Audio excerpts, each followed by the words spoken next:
Good afternoon all student of class 9th। आज आपका अध्याय है हीरोन का सूत्र। कल आपको इसके बारे में कुछ बताया गया था, त्रिभुज से संबंधित त्रिभुज, समकोण त्रिभुज, समबाहु त्रिभुज। तो आज अगला आपका है समद्विबाहु त्रिभुज।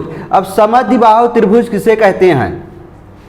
वह त्रिभुज जिसकी दो भुजाएं बराबर हो, वह त्रिभुज जिसकी दो भुजाएं और दो कोण बराबर हों उसे समद्विबाहु त्रिभुज कहते हैं। वह त्रिभुज जिसकी दो भुजाएं तथा दो कोण बराबर हों उसे समद्विबाहु त्रिभुज कहते हैं। वह त्रिभुज जिसकी दो भुजाएं तथा दो कोण बराबर हों उसे समद्विबाहु त्रिभुज कहते हैं। तो आप देख रहे हैं इसमें त्रिभुज ABC क्या है? एक समद्विबाहु त्रिभुज है। त्रिभुज ABC एक समद्विबाहु त्रिभुज है जिसमें AB बराबर AC, AB बराबर AC, ये दोनों भुजाएं बराबर हैं। दोनों का मान कितना है? A। और तीसरी भुजा BC बराबर है B, BC बराबर B। और AD क्या है? भुजा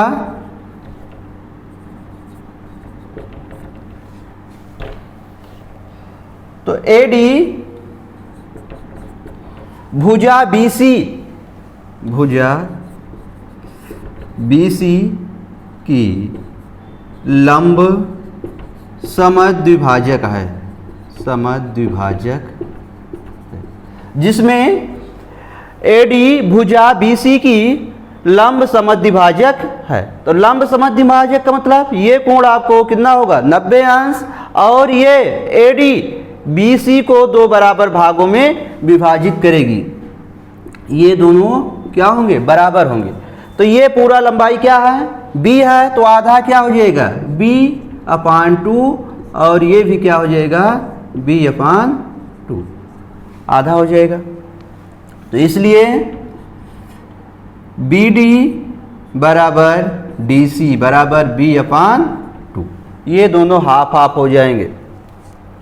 अब हम देखते हैं इसमें ADB क्या है? एक समकोण त्रिभुज है।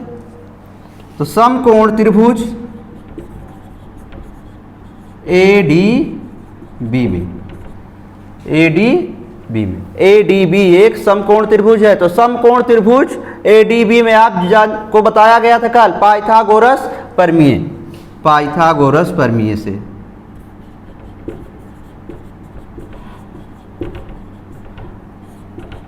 अब हम पाइथागोरस प्रमेय की सहायता से इस त्रिभुज की ऊंचाई ज्ञात कर सकते हैं, AD की लंबाई।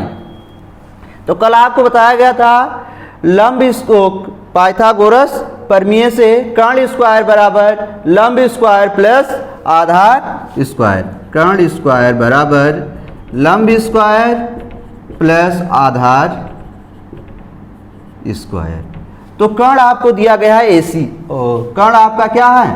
AB, AB स्क्वायर बराबर लंब AD स्क्वायर प्लस आधार है BD, BD स्क्वायर। अब इसमें से हमें किसकी वैल्यू ज्ञात करना है? AD। तो AD स्क्वायर बराबर हो जाएगा AB square minus BD square, या AD स्क्वायर बराबर AB की वैल्यू क्या है? A स्क्वायर माइनस BD की लंबाई क्या है?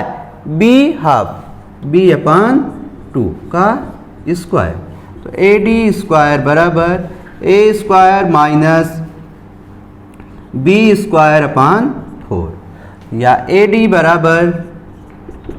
स्क्वायर बराबर यहाँ हम 4 लासा करेंगे एलसीएम, ये हो जाएगा 4A square minus B square, या AD बराबर रूट के अंदर, इधर वर्ग है, इधर क्या हो जाएगा वर्गमूल, 4a² माइनस b² अपान 4।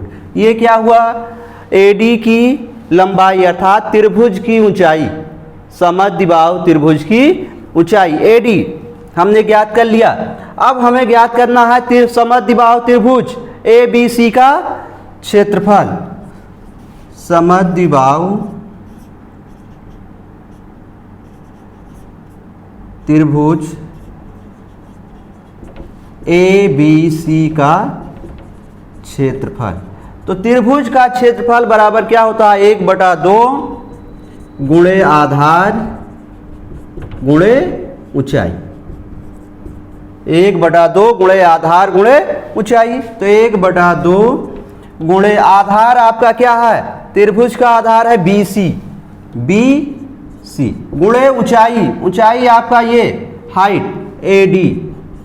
तो हमने ज्ञात किया BC कितना है B